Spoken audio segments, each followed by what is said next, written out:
없이 살 수 없네 죄인의 구주여 그 귀한 몸의 피로 날 구속하소서 구주의 사랑으로 흘리신 보혈이 내 소망 나의 위로 내 영광 됩니다 주 없이 살 수 없네 나 혼자 못서리 힘없고 부족하며 지혜도 없도다 내 주는 나의 생명 또 나의 힘이라 주님을 의지하여 지혜를 얻으리 주 없이 살 수 없네 내 주는 하신다 내 영의 깊은 간구 마음의 소원을 주밖에 나의 마음 위하여 주리요 내 마음 위로하사 영원케 하시네 주 없이 살 수 없네 세월이 흐르고 이 깊은 고독 속에 내 생명 끝나도 사나운 풍랑일 때 날 지켜주시니 내 곁에 계신 주님 그 힘이 됩니다 아멘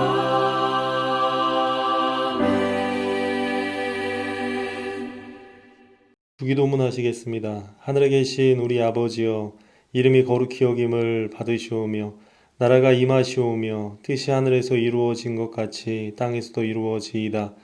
오늘 우리에게 일용할 양식을 주시옵고 우리가 우리에게 죄 지은 자를 사하여 준 것 같이 우리 죄를 사하여 주시옵고 우리를 시험에 들게 하지 마시옵고 다만 악에서 구하시옵소서. 나라와 권세와 영광이 아버지께 영원히 있사옵나이다. 아멘. 오늘 함께 보실 말씀은 시편 9편 말씀입니다.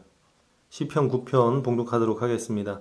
내가 전심으로 여호와께 감사하오며 주의 모든 기이한 일들을 전하리이다. 내가 주를 기뻐하고 즐거워하며 지존하신 주의 이름을 찬송하리니 내 원수들이 물러갈 때 주 앞에서 넘어져 망함이니이다. 주께서 나의 의와 송사를 변호하셨으며 보좌에 앉으사 의롭게 심판하셨나이다.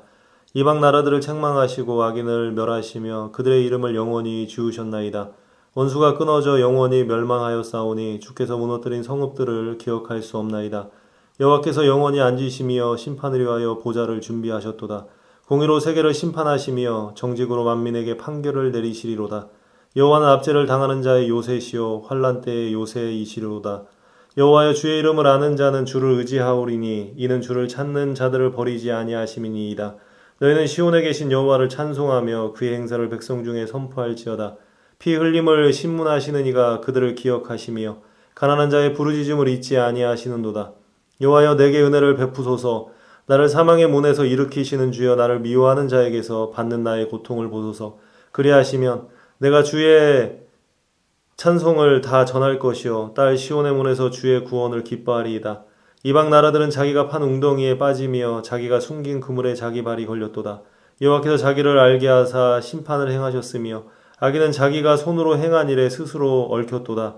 악인들이 수울로 돌아가며 하나님을 잊어버린 모든 이방 나라들이 그리하리로다. 궁핍한 자가 항상 잊어버림을 당하지 아니함이여 가난한 자들이 영원히 실망하지 아니하리로다. 여호와여 일어나사 인생으로 승리를 얻지 못하게 하시며 이방 나라들이 주 앞에서 심판을 받게 하소서.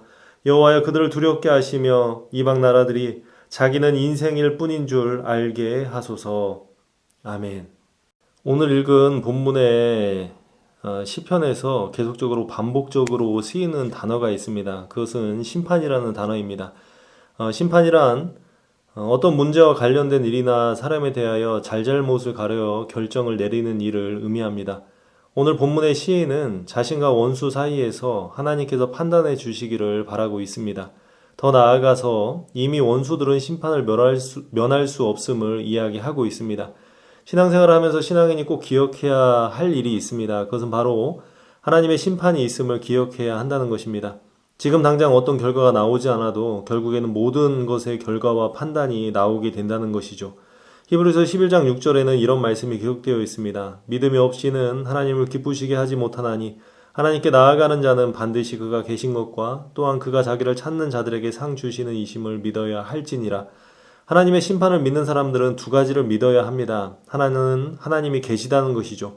우리가 신앙생활을 하는 이유가 무엇입니까? 윤리적으로 착하게 살려고 하는 것입니까? 도덕적으로 선을 추구하기 위해서 하는 것입니까? 아니면 자기 만족을 위해서입니까?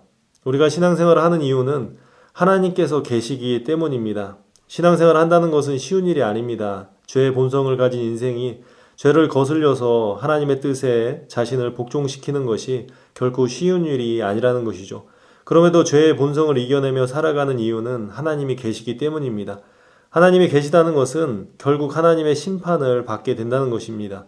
이 땅을 살아가면서 힘든 이유가 무엇입니까? 내가 정당한 대우를 받지 못한다고 생각하기 때문 아닙니까? 나를 괴롭게 하는 사람들이 잘 되는 것이 억울한 것 아닙니까?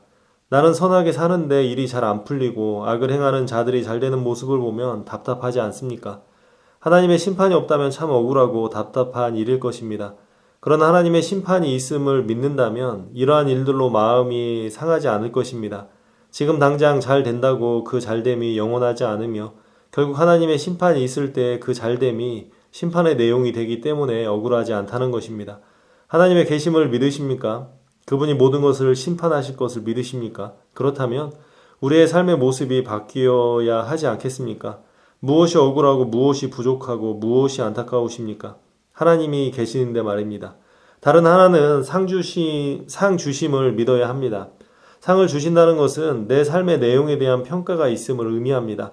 오늘 시편의 기자는 원수와의 사이에서 고통을 받기도 하고 억울함을 토로하기도 하며 하나님께서 응답하시기를 바라는 간절한 간구를 하고 있습니다.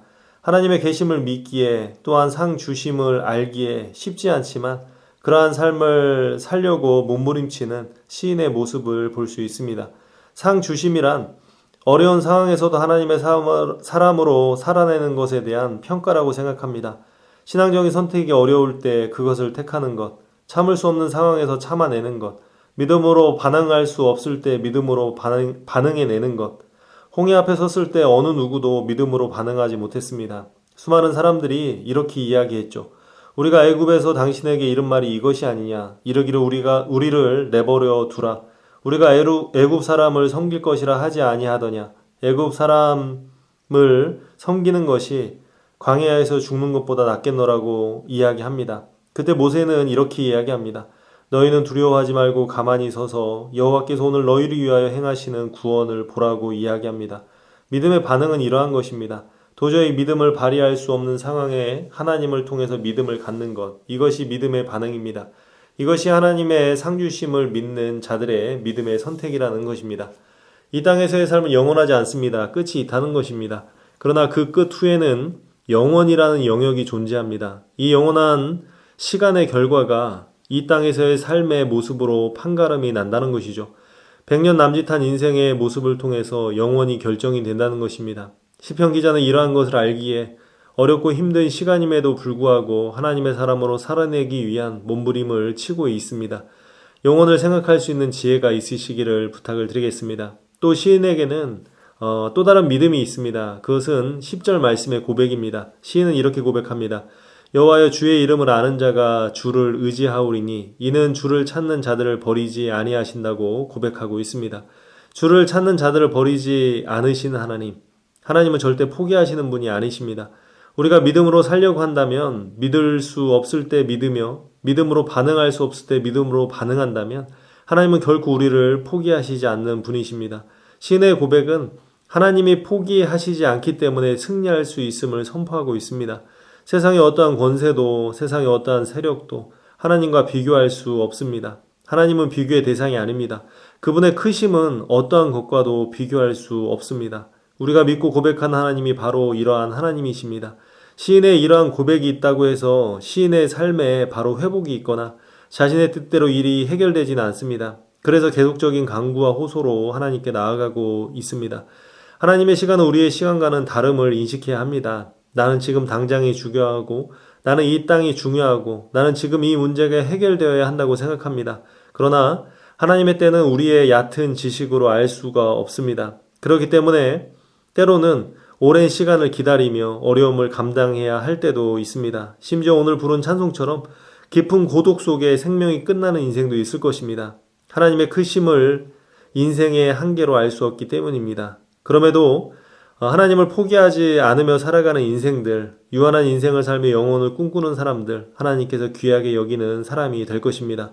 오늘 하루는 우리에게 주어진 시간입니다. 하나님의 영원한 심판이 오늘 하루의 시간에도 적용됨을 기억해야 됩니다.